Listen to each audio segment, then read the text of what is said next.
Hey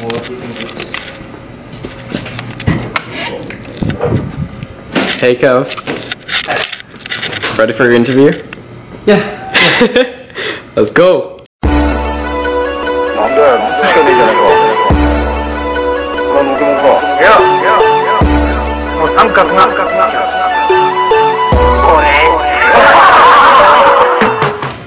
My name's Kevin, but I usually go by the name Zod. The reason my name is Zod is that, like, I remember when I came into Hunter, I was trying to join a fraternity, which is Kappa Sigma, and I remember when I joined Kappa Sigma, I thought there was actually another Kevin. So I remember I told someone, I was like, hey, like, I prefer to go by my last name, which is Zaw, right? So my real name is Kevin Zaw.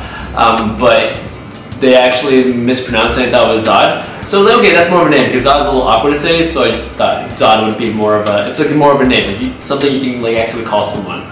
So my parents were born in Burma, but I was born in Queens. I was born in New York City, and I've only been to Burma about, like, 2 months with the whole time I was like, I thought my whole life was like 2 months combined. My family came here about 20 years ago.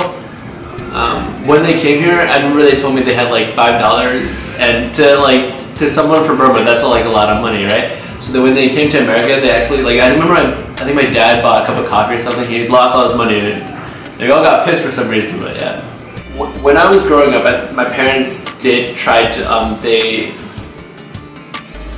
were kind of stereotyped in the sense, they wanted me a doctor, they wanted me a lawyer, and I think that once they were in America for a long period of time, they started adapting to the American culture, and I think the American culture, it values education, but also it values just having life experience too. So even though they wanted me to get home at a certain time, and they wanted me to get good grades, they also saw the value of me spending time past curfew, because I was doing things, and they also saw the value of me hanging out, because these are life experiences, and as much as they want to follow the Asian stereotype and have me get good grades, have me come home on time, they also appreciate life experience, and I think I've made something out of myself because of that. It's not like I go to school, I'm really lazy, I'm just hanging out or something. You see me in student government, you see me in a fraternity, you see me in different areas of the school professionally, and you see that these life experiences are going to take me somewhere, while education will, but life experience will do something to you.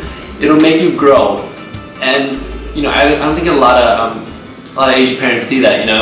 I think they think that education is no more priority, nothing else, right? But I think that doing other things besides that will make you grow as a person. It will take you to where your goal is without just focusing just on education.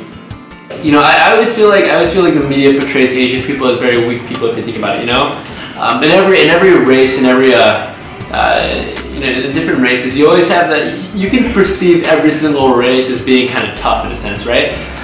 But I think that there really isn't like a very tough Asian person in the media. I think that when the only thing I can think of is maybe something related to karate, maybe something like Jackie Chan or Bruce Lee, and to some degree they are kind of tough. But I think that you also see them very comedically, or you also see them as kind of cute. You don't really see them as like tough, and that's something I've always noticed with the Asian portrayal. It's never serious. It's always like they're very weak in the media. I feel like this isn't necessarily the best example, but I remember there's a show named I know there's a show named Shaolin Showdown. There was only one. There's a few Asian people, I think. But you see the main character, his name is Omi, right? And as much as he's supposed to be the main character, he's supposed to be the strongest one over there, he's still very comedic. He's still very cute. You can describe him as cute, and That's one example. I think another example could be you know, Rush Hour. It's Jackie Chan. He's the main character. He's the lead. He's supposed to be the one that's a better fighter. But he's also seen very comedically. You know, how come every time there's an Asian character that's supposed to be tough, it's very funny? I don't get that. I think they're perceived as people that, again, like what I said about, you know, them being in the way they're portrayed in media. You don't really see someone as being tough. You don't really see the Asian guy being tough. You see that guy caring about grades. You see that guy kind of being a little shy, a little scared, and you know, I think that's how society views Asian people. I think that from the way people view Asian people, even the way I view Asian people, I think I'm fairly different. You know, I know there's I always feel like there's some people who were born in America. They maybe, you know, they had parents that were born from another country, but generally, you know, they're born in America. They live in the American culture, and then somehow, you know, they're suddenly like into this like the Asian culture like 100%. You know, as if they're not American anymore. They're like they're like full. They follow the Asian culture, which, you know, I never like that too much. I just feel like, you know, as much as we try to understand the roots we came from, and we try to respect it, you know, we are born in America. We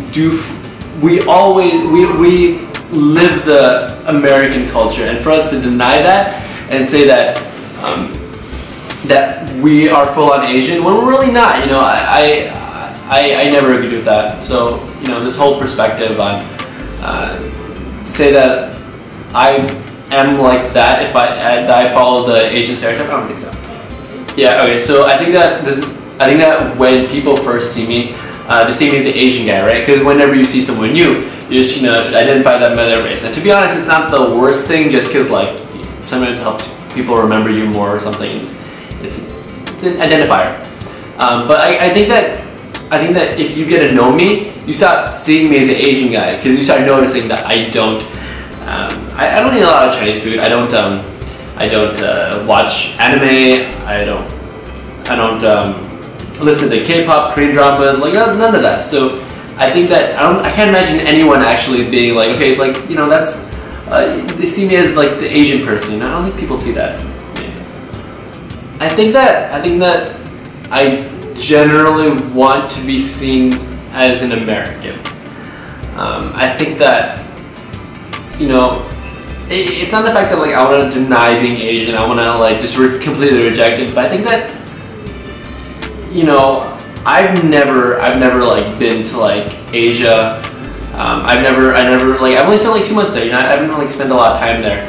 And, you know, for someone to be like, you know, put that as one of my characteristics, as if, like, you know, I drink bubble tea, I watch anime, I play Maple Story, and a lot of people perceive what Asians are.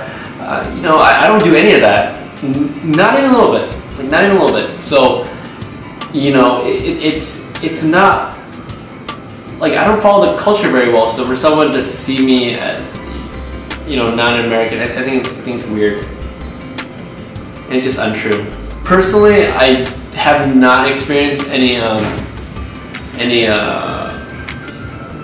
I've never been discriminated against for being Asian professionally, you know, like, I never like been denied for a job or anything. But I think that, you know, between my friends sometimes, or, you know, even with women sometimes, you know, or relationships, you know, women don't want to be like dating an Asian person. That's just because, going back to the idea of Asian people aren't tough, you know, they want to date someone tough. You don't really go to an Asian person for that. I think of my friends sometimes they think that Asian people can't have fun, they can't party or something. So in that sense, I've been a little discriminated against. But again, you know, I think that once you get to know me a little bit more, you see that I'm a little different. You know, I'm different from that general stereotype we have for Asian people. In regards to being a bad driver, I never understood that stereotype. That always confused me a little bit. Like, I can understand everything else, right? I can understand, like, you know, Asian people being good at math. I get that, you know, because that's what you know, in Asia, that's the highest value, you know, being good at math. I get that. In terms of bad driving, that always confused me. I never really understood how that played around. I always assumed maybe the streets were very, there was a lot of cars or something, so maybe that's why they don't know how to drive, and they come to America, they started, the whole driving thing is different, so maybe they were bad, but I never understood that. But, you know, I don't feel like it's completely ignorant for someone to assume a lot of things about Asian people in the sense that, you know,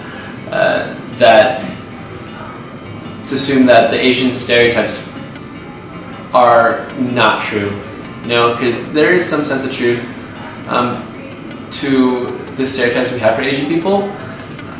So I like when people think that I may follow that stereotype, I never get too offended, because I'm pretty sure there's a lot of people like that follow that stereotype, and you just see how they are, and you're like, okay, like Zod, this is probably how Zod is, but no.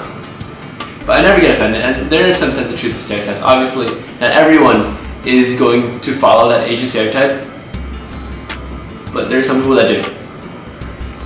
Yeah, so if there was anything I could tell the world about Asian Americans, what would it be? I would want to tell, you know,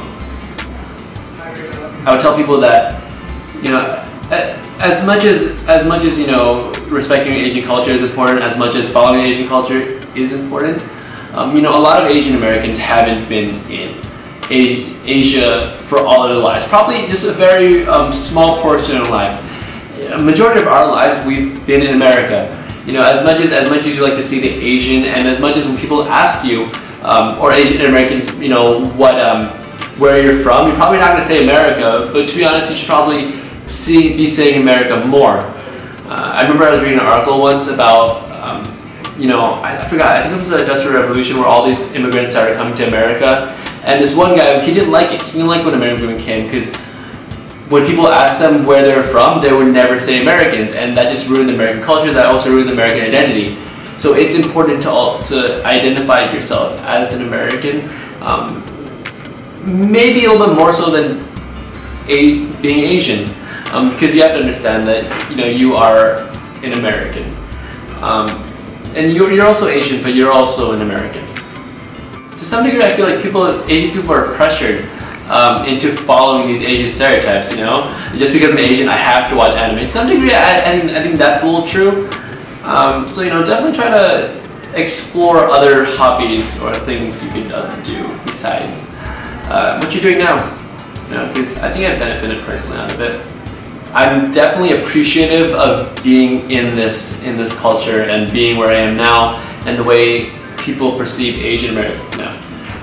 Obviously, it's not perfect. You know, we're still not seeing all that great. But you know, I think that when there was a rise of Asians in the media, maybe not American television, but you know, I think a lot of different races. They're really getting to Korean dramas, Korean music, and I think just generally they're starting to appreciate the American culture. I don't know if you know this, but in Hunter College, there are just so many Asian related clubs, so many, that, you know, you see a lot of people respecting the Asian culture and admiring it. So being where I am now, you know, it's not perfect, but it's such a attractive time period to be in, you know, an attractive place to be in, especially Hunter College. So much appreciation for Asian culture. I am definitely proud to be an Asian American.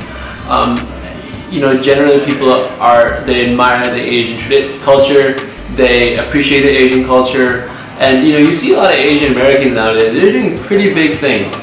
You know, to be part of that, to be part, you know, of those people, of that society of Asian Americans, it's such an honoring thing, you know? Like, it's very, you become thankful to be an Asian American because you see how successful people are, that they are an Asian American. They do big things.